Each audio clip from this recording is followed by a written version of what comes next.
नमस्कार दोस्तों, मैं हूं राज शर्मा और आप देख रहे हो हाईवे नाइट। दोस्तों, कभी कभी एक छोटी सी बहस किसी के साथ रोड पर हो जाती है और वो इतना विकराल रूप ले लेगी, मैं तो कभी अंदाज़ा नहीं लगाया था। दोस्तों, मेरा नाम है प्रमोद। मैं अपने भाई के साथ दिल्ली में उन दिनों रहा करता था। साल था 1988। वैसे तो हम प्रयागराज के रहने वाले हैं, लेकिन मेरे बड़े भाई दिल्ली में थ्री व्हीलर यानी ऑटो रिक्शा चलाने का काम करते थे, तो मैं भी उनके साथ ये काम करने लगा था। लेकिन मेरे भाई साहब दिन में काम करते थे, हमारे पास में एक ही थ्री व्हीलर था, एक ही ऑटो रिक्शा था। तो हम पारा पारी यानी दिन के टाइम में मेरे बड़े भाई और रात के टाइम में मैं ऑटो चलाने का काम करता था। वो रात तो मैं कभी भूल ही नहीं सकता। मैं एक लेडीज सवारी जो बूढ़ी औरत थी और उसके साथ में एक जवान लड़की थी, मैं उनको बिठाता हूँ। बैठते ही वो किराया तय करने लगते हैं। मैं किराया बताता हूँ, उस पर वो बहस करने लगते हैं। ऐसा हो ही नहीं सकता, तुम ज़्यादा से ज़्यादा किराया बता रहे हो। और तब मैं बूढ़ी औरत के कहता हूँ कि माँ जी, किराया तो मैं कम ही बताया हूँ, आधी रात का समय है, ये किराया डबल हो जाता है, लेकिन हमने आपको इतना रेट बताया नहीं है। लेकिन वो बैठते ही बहस शुरू कर दिया था, खिटपिट खिटपिट। आखिरकार वो चलने के राजी हो गई थी और उनकी जो बेटी थी बार बार अपनी माँ को समझाने की कोशिश करती थी, अरे छोड़ो ना अम्मा, रात का टाइम है, आधी रात का मतलब आप किराया थोड़ा ज़्यादा ही लेंगे भैया। बेटी समझदार थी, लेकिन जो माँ थी ना, बेटी की भी नहीं बात मानती थी। तुझे क्या मालूम, तुझे क्या मालूम, ये ऑटो रिक्शा वाले लूटते रहते हैं, ये ऐसे ही देख लेते हैं। अब क्या बहस एक बार शुरू होता है ना, मैं तो अपना रिक्शा चलाने लगता हूँ और दोनों बैठे बेटी भरसक अपनी माँ को शांत कराने की कोशिश कर रही थी। मैं तो समझ गया कि अब इनसे बोलना ही बेकार है। इसके बाद मंजिल की तरफ मैं चल देता हूँ। उनका कॉलोनी आता है, मैं रोड पर ही उनको उतारता हूँ। और तब वो बूढ़ी अम्मा फिर बहस करने लगती है, मुझे घर तक ले चलो, मुझे घर तक ले चलो। और तब मैं अम्मा के कहता हूँ कि अम्मा, रात का टाइम है, ऐसा जैसा आपका कॉलोनी है, अंदर ले जाना ठीक नहीं होगा। मैं अंदर कॉलोनी में रात के टाइम में कभी भी नहीं जाया करता था। मेरे भाई साहब समझाते थे कि नहीं, रात के कॉलोनी के अंदर मत घुसना, बाहर ही कॉलोनी के बाहर उतार देना। मैं अपने भाई की बात पर अमल करता था। वहाँ पर भी बहस शुरू हो गई। आखिरकार वो लोग, बेटी समझाती है तब माँ उतरती है। अब भुन बनाते हुए अपना किराया दे करके उनको लग रहा था कि मैं ज़्यादा पैसा ले लिया हूँ। चली जाती है बेटी उनको संभालते हुए, छोड़ो ना माँ, हर जगह तुम बहस करती रहती हो। चली तो जाते हैं।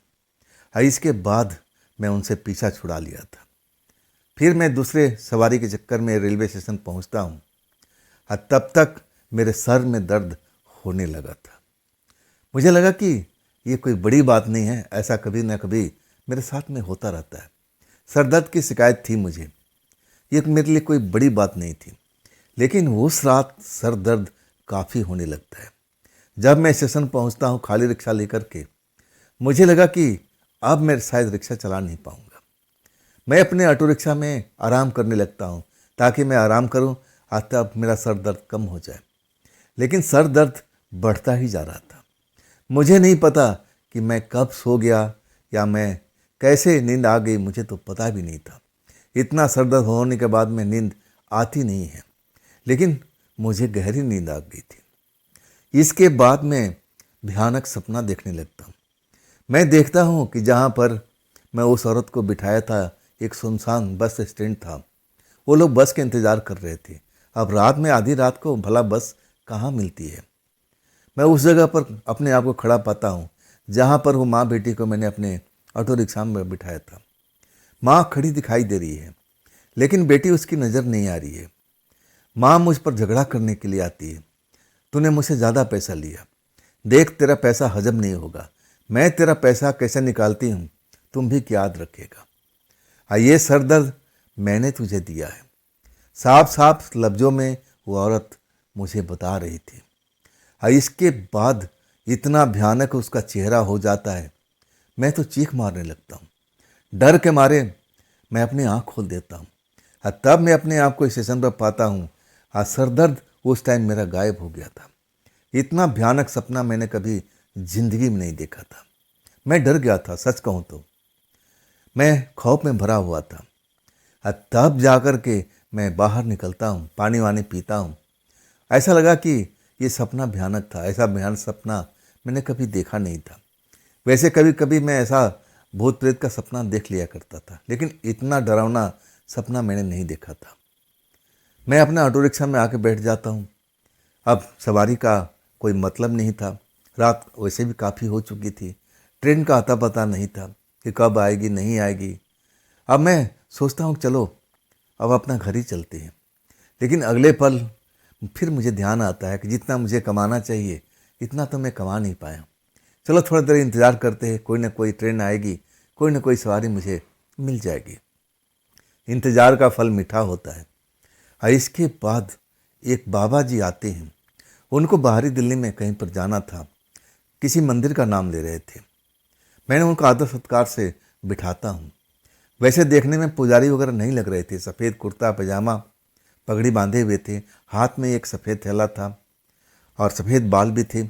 उम्र 50-55 या 60 साल के करीब होगी। मैं उनको आदर सत्कार से बिठाता हूँ कि बाबा जी मैं आपको आराम से छोड़ दूँगा। और उसी साइड में मेरी भी कॉलोनी थी, मतलब उनको छोड़ करके मैं वापस अपनी कॉलोनी में आ जाऊँगा। चलो अच्छा है, सवारी मुझे मिल गई। अब मैं खुश होते हुए एक तरह से चल देता हूँ। सवारी बाबा तो बैठ जाते हैं, लेकिन बैठने से पहले सीट को जरा घूरते हैं। मैं उनको देखा था, सीट को घूरते हैं जैसे सीट पर कोई गंदगी हो। अपने हाथों से उस सीट को साफ करते हैं। मुझे लगा कि कई सवारी ऐसी भी होती हैं। सीट तो मैं हमेशा साफ करके रखता था। कई सवारी ऐसी भी होती थी जो साफ सीट को भी उनको लगता था कि इस पर गंदगी है, अपने हाथों से, कुछ कपड़ों से, रुमाल से साफ करके बैठते थे। ये मेरे लिए कोई नई बात नहीं थी। चल पड़े बाबा जी को लेकर के। आधा से अधिक रास्ता मैं पार कर चुका था। कुछ ही अब टाइम लगना था। इसके बाद में बाबा जी को उस कॉलोनी के पास में छोड़ देना था। फिर मैं अपने कॉलोनी लौट जाना था। रास्ता बिल्कुल सुन सपाटा था। अब मैं उस रोड पर था भी नहीं। जो जो घटना मेरे साथ में घटी थी औरत का और वो लड़की जो थी, वो अलग रोड था। मैं सुनसान रोड से गुजर रहा था। तभी बाबा जी कहते हैं बेटा रिक्शा रोक, रिक्शा रोक।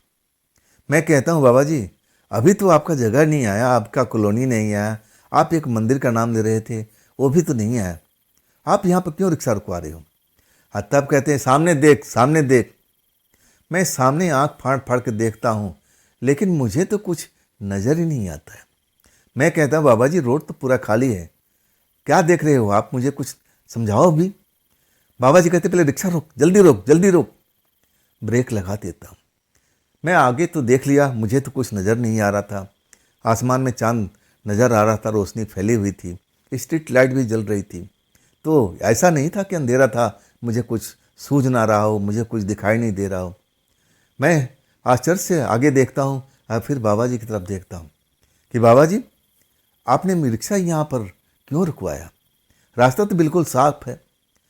तब बाबा जी कहते हैं देख बेटा, मैं जो देख रहा हूँ ना शायद तू देख नहीं पा रहा है। तुझे किसी के साथ तूने कोई दुश्मनी किया है, किसी के साथ तूने झगड़ा वगैरह किया है, या फिर कुछ ऐसा काम कर दिया है जो लोगों को तकलीफ पहुंचाया है। मैं कहता हूँ नहीं बाबा, मैं ऐसा तो बिल्कुल नहीं हूँ। मैं तो बड़े आराम से लोगों से मिलता हूँ, सवारी समझ के, भगवान समझ के बिठाता हूँ। अब आप ही लोग के सहारे हमारा काम चलता है, तो मैं सवारी से भला क्यों दुश्मनी पालूंगा। बाबा जी कहते हैं हो ना हो कुछ ना कुछ तो किया होगा, लेकिन रुक जा, अभी आगे जाना मेरे लिए तो कोई बड़ी बात नहीं है, लेकिन तेरे लिए सही नहीं है। तुझे दिखाई तो नहीं दे रहा है, लेकिन मैं देख पा रहा हूँ। मैं कहता हूँ बाबा जी अब तो मुझे थोड़ा डर लगने लगा था। जब बाबा जी बोलते हैं ना तो मुझे डर लगने लगा था। मैं समझ नहीं पा रहा था कि बाबा जी किस ओर इशारा कर रहे हैं, क्या बतलाना चाहते हैं। मैं आश्चर्य से डूबा हुआ बाबा जी कहता हूँ बाबा जी आप मुझे कुछ समझाइए, मुझे कुछ समझ में नहीं आ रहा है। तब बाबा जी कहते हैं तू मेरी नज़र से देख, तब तुझे पता लगेगा। मैं मुस्कुराते हुए कहता हूँ, बाबा जी मैं आपकी नज़र से कैसे देख सकता हूँ? मेरे में कोई ताकत नहीं है, कोई ऐसी शक्ति नहीं है कि मैं आपकी नज़र से देखूं। मैं तो एक तुच्छ इंसान हूँ। बाबा जी मेरे सर पर हाथ फेर देते हैं। जैसे हाथ फेरते हैं ना, मैं आश्चर्य में रह गया था।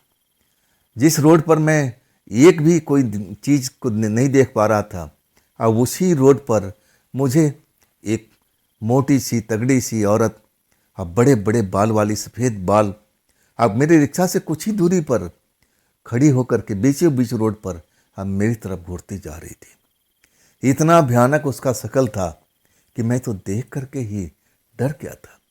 चीखने की कोशिश करने लगा, तब बाबा जी कहते, शांत हो जा, शांत हो जा, चीखने से कुछ नहीं होगा। तू याद कर, तूने किसी के साथ दिल दुखाया है, ऐसे ये आती नहीं है किसी के पास में, इसको भेजा गया है, इसको भेजा जाता है तभी ये किसी के पास पहुंचती है।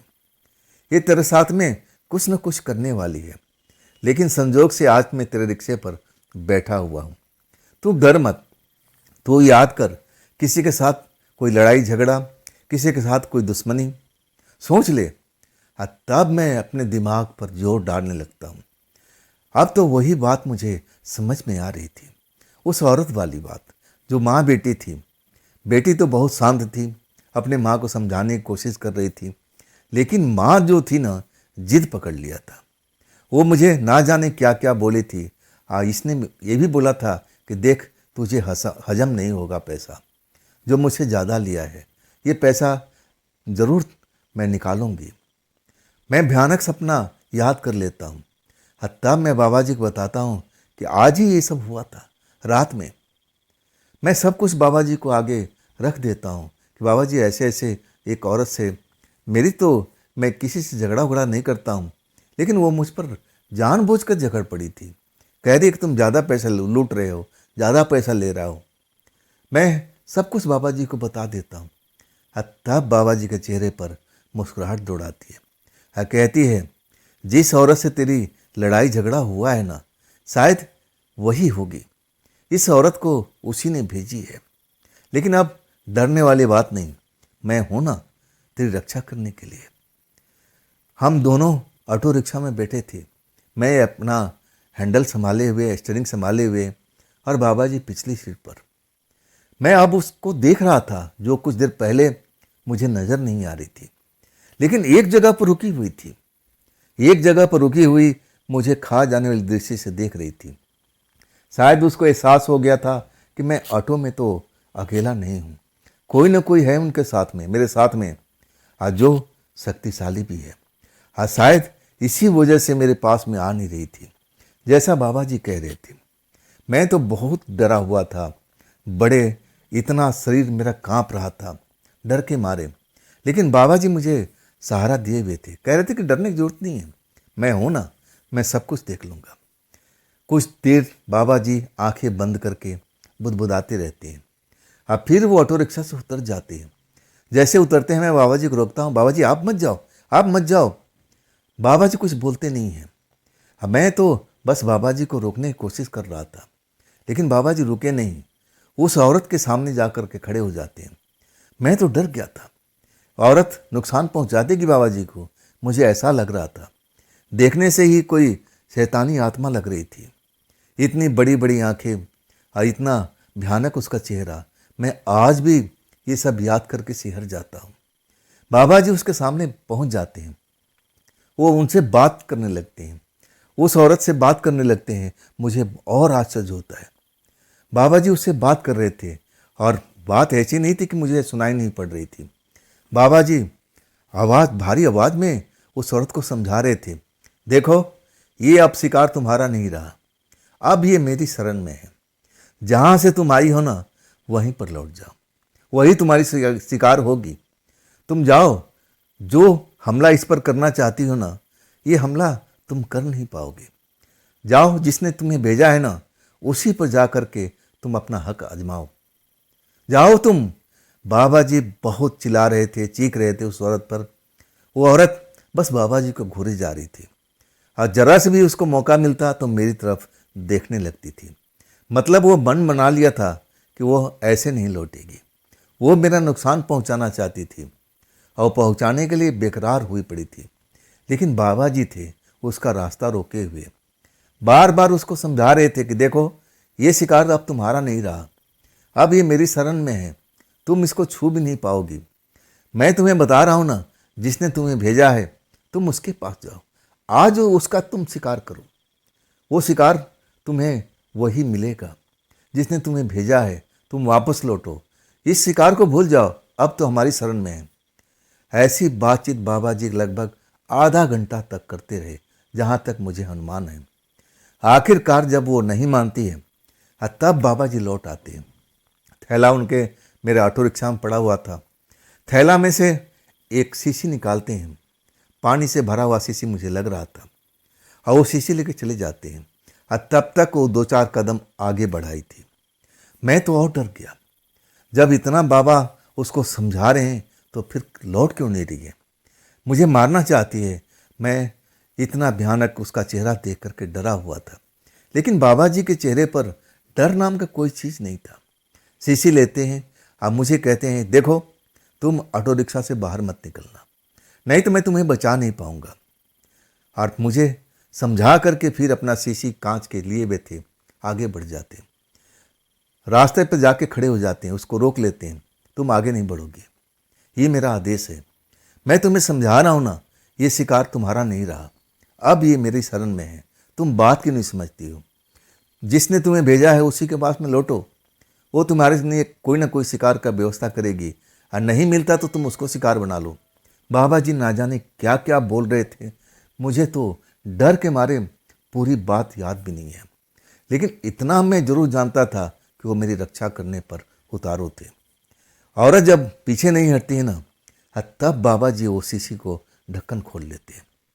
ढक्कन खोल करके कुछ जल अपने हाथ पर कुछ मंत्र पढ़ते हैं और फिर उसकी तरफ उछाल देते हैं। जैसे उछालते हैं ना, वो औरत चीखती हुई जिधर से आई थी आगे की सड़क तरफ दौड़ती है, और फिर अब ऐसी जगह पर अंधेरे में जाकर के गायब हो जाती है जो मैं देख ही नहीं पाता। मैं तो डर के मारे कांप रहा था। अब बाबा जी अभी भी वहीं पर थे, जैसे उनको शक था कि ये दोबारा लौटेगी फिर हमला करेगी।